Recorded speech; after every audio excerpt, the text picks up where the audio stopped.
Welcome to the Labour Force. I'm Mbongeni Muthwa. The South African Clothing and Textile Workers Union has announced that around 70,000 clothing workers in South Africa who are its members are set to receive a 4.2% salary increase as from the beginning of this month. The increase comes on the back of a 3.7% wage increase which came into effect 6 months ago. The wage increases are as a result of what is called a variation collective agreement, which was concluded by the union last year with 3 employer associations, namely the Apparel and Textile Association of South Africa, the South African Apparel Association, and the Transvaal Clothing Manufacturers Association. SACTWU has hailed the double wage increase, saying it will bring relief to clothing workers who are mostly women. Well, for more now, I'm joined by SACTWU's National Collective Bargaining Officer, Fachmy Abrahams. Ms. Abrahams, it's the first time we have you on the show. It's the first time we have your union, SACTWU, on the show. It's a pleasure to welcome you, and good afternoon. Good afternoon. Thank you very much, and it's indeed a pleasure for us that you invited us to your show. Thank you. Now, it's certainly very rare, if not unheard of, that workers receive 2 salary increases in 1 year, especially during the current times. How did this come about? I think it's important that I state what has happened during 2020. The normal increase for clothing workers is generally on the 1st of September of the year that the increase is due, and the increase was due on the 1st of September last year. Now, we all know that we've had very challenging times through the lockdown, especially the hard lockdown, where many of the clothing companies were closed down, and we negotiated with employers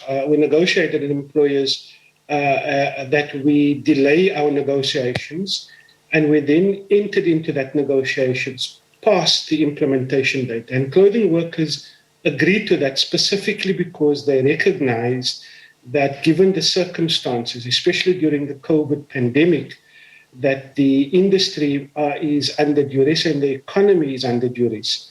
And therefore, the 1 September 2020 increase was then delayed to 1 March 2021.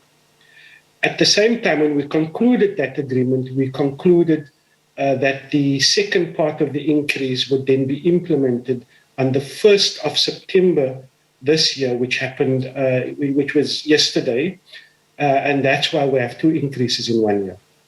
So it's an extraordinary occurrence. This is not something that we should expect to see under normal circumstances going forward.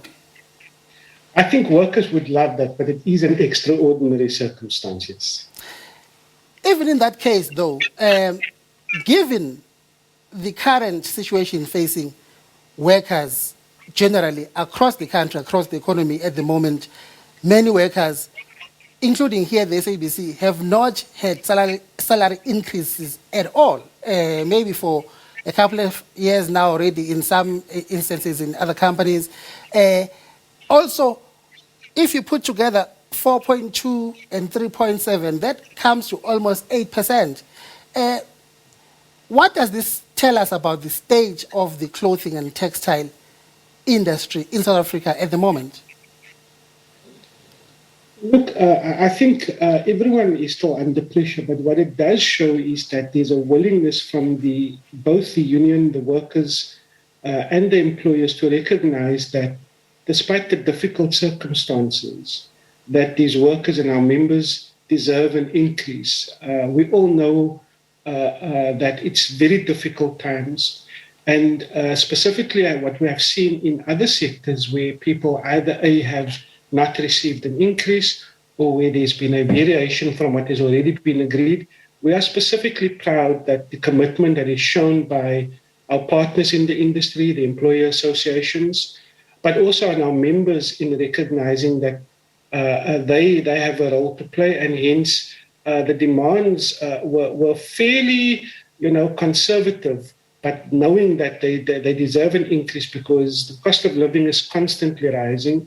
We know that you've seen the recent petrol increases, which has a direct impact on the goods that our members buy, the food that they need to buy, and that domino effect results in that the cost of living has certainly risen for most workers. In our industry, predominantly female workers, and many of those female workers are single income earners who looks after both their own family but also their extended family. Now, of course, when you talk about the clothing and textile industry, over many years, personally, I've covered the sector, and over many years we were reporting about the devastation that has occurred as a result of the flood of cheap imports, mainly from China and the Far East, and so on and so on. Now there's been a textile master plan that has been agreed to with government, which I believe is being implemented as we speak. How is the stage of the implementation of the textile master plan in your view? Are you satisfied with how things are going? I think, it would be very wrong of me to say we're completely satisfied, but we're very happy that all the role players, and through the assistance of government and the interventions that they've done, that we now have a forum where all the role players, not just employers and the union and workers, but also those who sell the clothing, sit around one table and have agreed to measures that can contribute to making sure that workers' jobs are secured, but also growing the industry. This has been one of the biggest employers. It still is one of the biggest employers of female workers, and it's one of the industries that will welcome school leavers and those who can't get a university entry into the industry, and they can become skilled workers within the industry.